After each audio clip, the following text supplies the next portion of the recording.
पृथ्वी के वायुमंडल में ऑक्सीजन का प्रतिशत कितना है? तो वो है 21%।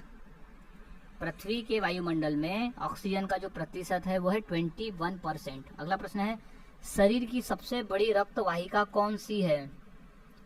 तो वो है महाधमनी। शरीर की सबसे बड़ी रक्त वाहिका है महाधमनी। अगला प्रश्न है, पृथ्वी पर ऋतु परिवर्तन का कारण क्या है? तो वह है पृथ्वी का झुकाव व परिक्रमण।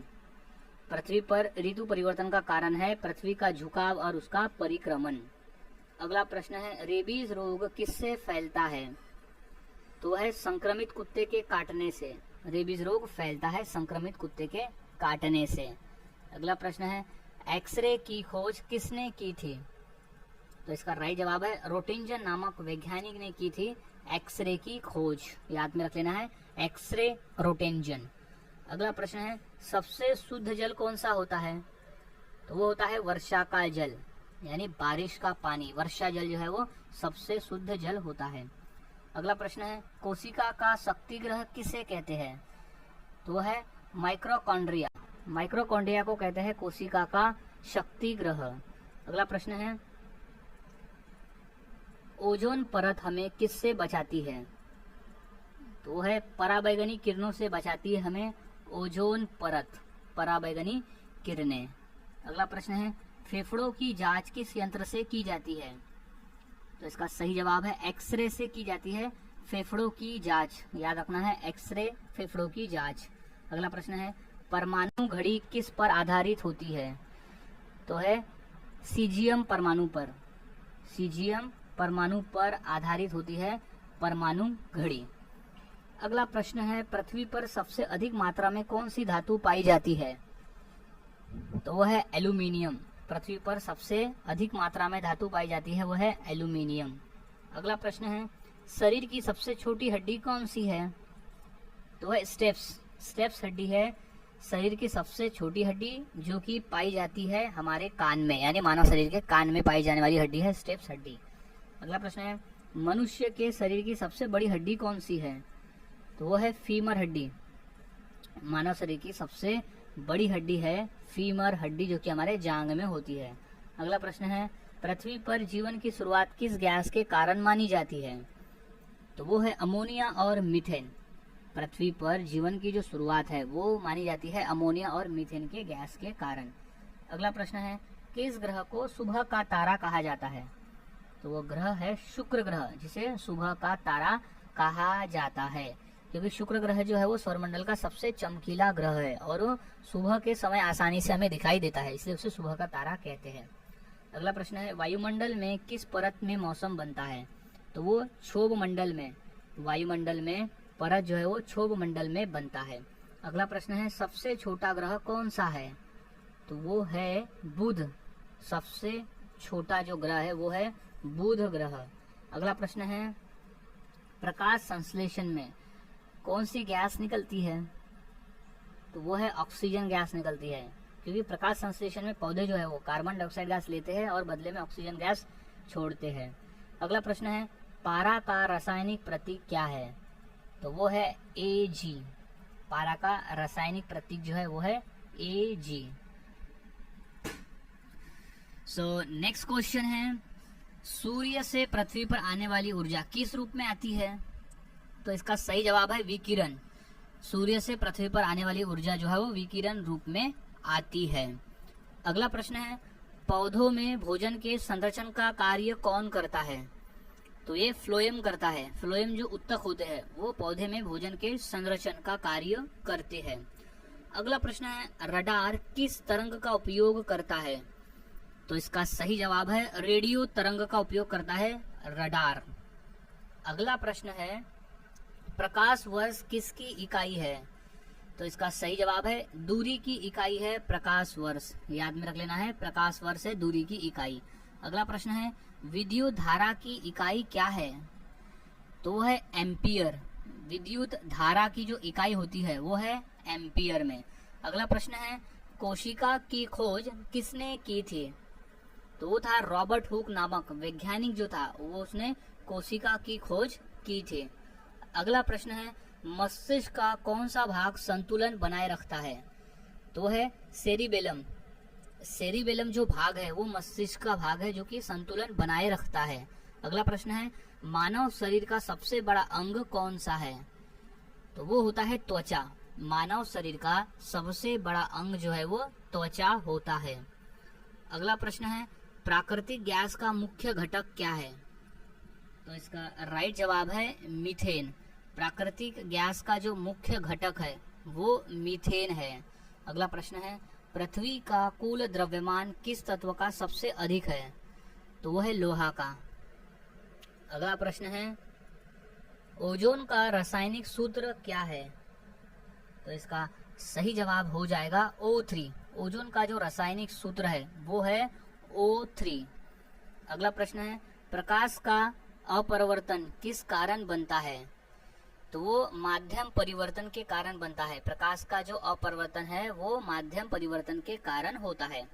अगला प्रश्न है, पृथ्वी के चारों ओर कृत्रिम उपग्रह किस बल से घूमते हैं? तो वो है गुरुत्वाकर्षण बल से घूमते हैं। अगला प्रश्न है, बिजली का बल्ब किसने बनाया था? तो वो थे थॉमस एल्वा एडिसन। बिजली का जो बल्ब है वो थॉमस एल्वा एडिसन द्वारा बनाया गया था। अगला प्रश्न है, पानी का रासायनिक सूत्र क्या है? तो वो है H2O। पानी का रासायनिक सूत्र होता है H2O। अगला प्रश्न है, टेलीविजन प्रसारण में कौन सी तरंग का उपयोग होता है? तो सही जवाब है रेडियो तरंग का उपयोग करते हैं। टेलीविजन प्रसारण में रेडियो तरंग का उपयोग किया जाता है। नेक्स्ट क्वेश्चन है, बल की SI इकाई क्या होती है? तो बल की SI इकाई होती है न्यूटन में। याद रखना है, बल की जो SI इकाई है वो है न्यूटन। अगला प्रश्न है, गुरुत्वाकर्षण का नियम किसने दिया था? तो इसका सही जवाब है न्यूटन ने दिया था। सर आइजैक न्यूटन द्वारा दिया गया था गुरुत्वाकर्षण बल का नियम। अगला प्रश्न है, किस विटामिन की कमी से रात में दिखाई नहीं देता है? तो इसका सही जवाब है विटामिन ए की कमी से हमें नाइट ब्लाइंडनेस की शिकायत होती है। याद रखना है, विटामिन ए की कमी से। अगला प्रश्न है, वह उपकरण जो विद्युत धारा मापता है? तो वह है एमीटर। वह उपकरण जो विद्युत धारा को मापता है वो है एमीटर। अगला प्रश्न है, रक्त का शुद्धिकरण किस अंग में होता है? तो इसका सही जवाब है गुर्दा में होता है। रक्त का शुद्धिकरण जो है वो गुर्दा में होता है, क्योंकि रक्त में जो अतिरिक्त पानी अतिरिक्त यूरिया है उसे गुर्दा अलग करने का काम करता है और मूत्र का निर्माण करता है गुर्दा। अगला प्रश्न है, बिजली की खोज किसने की थी? तो इसका सही जवाब है बेंजामिन फ्रैंकलिन। बेंजामिन फ्रैंकलिन ने की थी बिजली की खोज। अगला प्रश्न है, कोशिका का नियंत्रण केंद्र कौन सा है?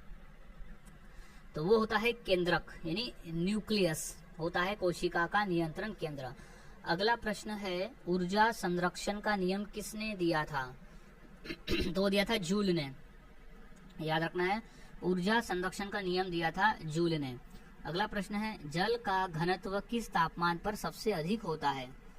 तो वो है 4 डिग्री सेल्सियस पर। जल का जो घनत्व है वो 4 डिग्री सेल्सियस पर सबसे अधिक होता है। अगला प्रश्न है, पृथ्वी की सतह पर गुरुत्वाकर्षण का मान कितना है? तो वह 9.8 मीटर पर सेकंड स्क्वायर। 9.8 मीटर पर सेकंड स्क्वायर है पृथ्वी की सतह पर गुरुत्वाकर्षण का मान। अगला प्रश्न है, लोहे पर जंग किस कारण लगती है? तो कारण है वायु में आर्द्रता। वायु में आर्द्रता यानी वायु में मॉइस्चर होना लोहे पर जंग लगने का कारण है। अगला प्रश्न है, मनुष्य के शरीर की सबसे लंबी हड्डी कौन सी है? तो वो है फीमर हड्डी, जो कि जांघ में पाई जाती है। मनुष्य के शरीर की सबसे लंबी हड्डी है फीमर हड्डी, जो कि जांघ में होती है। अगला प्रश्न है, वह परत जिसमें हवाई जहाज उड़ते हैं? तो वो परत है समताप मंडल। समताप मंडल है जहां पर हवाई जहाज उड़ते हैं। अगला प्रश्न है, ध्वनि की तीव्रता की इकाई क्या है? तो राइट जवाब है डेसिबल। ध्वनि की तीव्रता की जो इकाई है वो है डेसिबल में। अगला प्रश्न है, हमारा दांत किस पदार्थ से बना होता है? तो वो है डेंटिन और इनेमल। डेंटिन और इनेमल 2 पदार्थ है जिससे हमारा दांत बना होता है। अगला प्रश्न है, चुंबकीय सुई किस दिशा की ओर संकेत करती है? तो वो करती है उत्तर दक्षिण की तरफ। चुंबकीय सुई जो है वो उत्तर दक्षिण की तरफ संकेत करती है। अगला प्रश्न है क्लोरोफिल किस धातु का यौगिक है? तो वह मैग्नीशियम धातु का यौगिक है क्लोरोफिल। अगला प्रश्न है कोशिका का अध्ययन किस यंत्र से किया जाता है? तो है सूक्ष्मदर्शी से। सूक्ष्मदर्शी से किया जाता है कोशिका का अध्ययन। अगला प्रश्न है पृथ्वी का घूर्णन किस दिशा में होता है? तो वो पश्चिम से पूर्व की तरफ होता है। पृथ्वी का जो घूर्णन है वो पश्चिम से पूर्व की तरफ होता है। अगला प्रश्न है मनुष्य के हृदय में कितने कक्ष होते हैं? तो वो है 4 कक्ष होते हैं। मनुष्य के हृदय में 4 कक्ष होते हैं। अगला प्रश्न है वह पौधे जो केवल रात में फूलते हैं? तो वह है रजनीगंधा का पौधा केवल रात में फूलता है। अगला प्रश्न है कौन सी धातु तरल अवस्था में रहती है? तो वो पारा है यानी मर्क्यूरी। मर्क्यूरी एकमात्र धातु है जो कि तरल अवस्था में रहती है। अगला प्रश्न है बल्ब में फिलामेंट किस धातु का बना होता है? तो वो धातु है टंगस्टन धातु। बल्ब में फिलामेंट जो है वो टंगस्टन धातु का बना होता है। ये क्वेश्चन रिपीटेड पेपर में आया हुआ है। अगला प्रश्न है पाचन क्रिया में कौन सा अम्ल कार्य करता है? तो इसका राइट जवाब हो जाएगा हाइड्रोक्लोरिक अम्ल। पाचन क्रिया में हाइड्रोक्लोरिक अम्ल जो है वो कार्य करता है। अगला प्रश्न है कोशिका विभाजन की प्रक्रिया को क्या कहते हैं?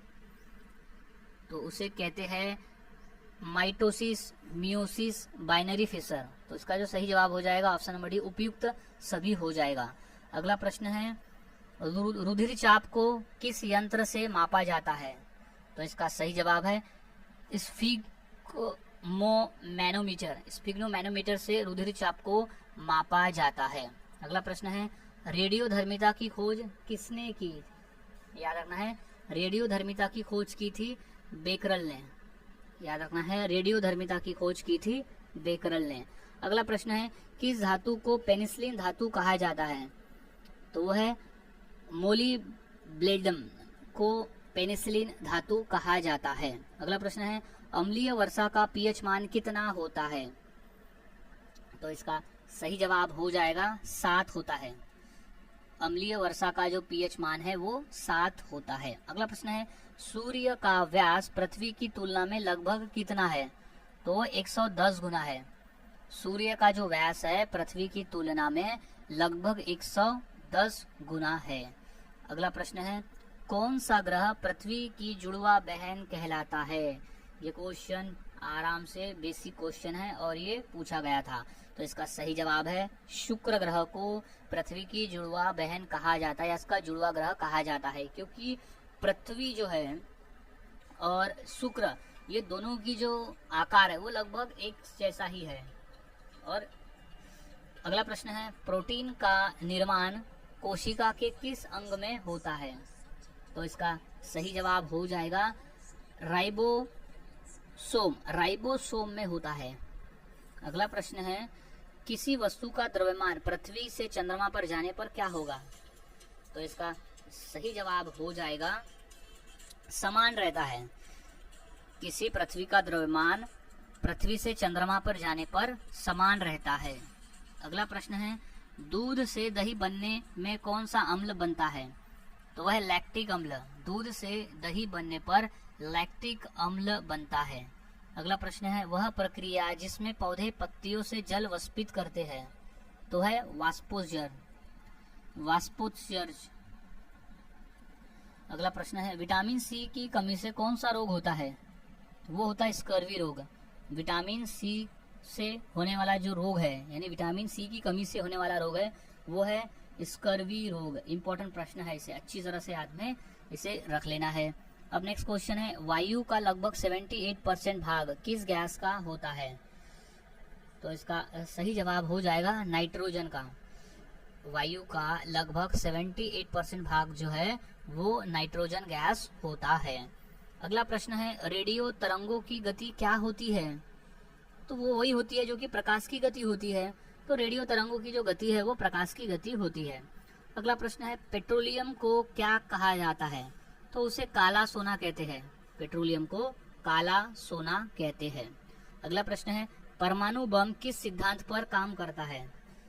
तो परमाणु बम जो है वो नाभिकीय विखंडन पर काम करता है। याद रखना है, परमाणु बम जो है वो नाभिकीय विखंडन सिद्धांत पर कार्य करता है। अगला प्रश्न है, पौधे का कौन सा भाग भोजन का कारखाना कहलाता है? तो वो पत्ती है। पौधे का जो भाग है वो पत्ती भाग है, जो कि भोजन का कारखाना कहलाता है। अगला प्रश्न है, शुष्क बर्फ यानी ड्राई आइस क्या है? तो वह है ठोस कार्बन डाइऑक्साइड। शुष्क बर्फ जो है वो है ठोस कार्बन डाइऑक्साइड है। अगला प्रश्न है, ध्वनि की तीव्रता किस में मापी जाती है? तो वो डेसिबल में मापी जाती है। याद रखना है, ध्वनि की जो तीव्रता है वो डेसिबल में मापी जाती है। अगला प्रश्न है, पाचन में कौन सा एंजाइम प्रोटीन को तोड़ता है? तो वो पेप्सिन। पेप्सिन एंजाइम जो है वो प्रोटीन को तोड़ता है पाचन के दौरान। अगला प्रश्न है, प्राकृतिक रबर किससे बनता है? तो इसका सही जवाब हो जाएगा आइसोप्रीन से बनता है प्राकृतिक रबर। अगला प्रश्न है, द्रव्यमान की एसआई इकाई क्या है? तो इसका राइट जवाब हो जाएगा किलोग्राम। द्रव्यमान की जो एसआई इकाई है वो है किलोग्राम में। अगला प्रश्न है, रक्तदाब को किस में मापा जाता है? तो वो है मिमी एचजी। मिमी का मतलब होता है मिलीमीटर, एचजी का मतलब होता है मर्क्यूरी। तो मिलीमीटर मर्क्यूरी मापा जाता है रक्तदाब को। अगला प्रश्न है, वह प्रक्रिया जिसमें पौधे अपना भोजन स्वयं बनाते हैं? तो वह है प्रकाश संश्लेषण के द्वारा। प्रकाश संश्लेषण के द्वारा पौधे जो है वो अपना भोजन स्वयं बनाते हैं। सब नेक्स्ट क्वेश्चन की बात करते हैं, मनुष्य के शरीर में कितनी हड्डियां होती है? तो वह है 206 हड्डी होती है। याद रख लेना है, मानव शरीर में टोटल 206 हड्डी होती है। अगला प्रश्न है, पेनिसिलिन की खोज किसने की थी? तो वह अलेक्जेंडर फ्लेमिंग ने की थी पेनिसिलिन की खोज। याद रखना है, अलेक्जेंडर फ्लेमिंग ने की थी पेनिसिलिन की खोज। अगला प्रश्न है, विटामिन डी किससे प्राप्त होता है? तो वो होता है धूप से भी, दूध से भी और अंडे से भी, ये तीनों से प्राप्त होता है। तो उसे उपयुक्त सभी हम बोल सकते हैं कि विटामिन जो डी है वो तीनों से प्राप्त होता है। अगला प्रश्न है, लाल रक्त कणिका आरबीसी का निर्माण कहाँ होता है? तो वो होता है अस्थि मज्जा में। आरबीसी का जो निर्माण है वो होता है अस्थि मज्जा में। अगला प्रश्न है, परमाणु का नाभिक किसने खोजा है? तो वो है रदरफोर्ड ने खोजा है परमाणु का नाभिक। अगला प्रश्न है, पौधे अपना भोजन किस प्रक्रिया से बनाते हैं? तो वो प्रकाश संश्लेषण के द्वारा बनाते हैं पौधे अपना भोजन। याद रखना है, प्रकाश संश्लेषण।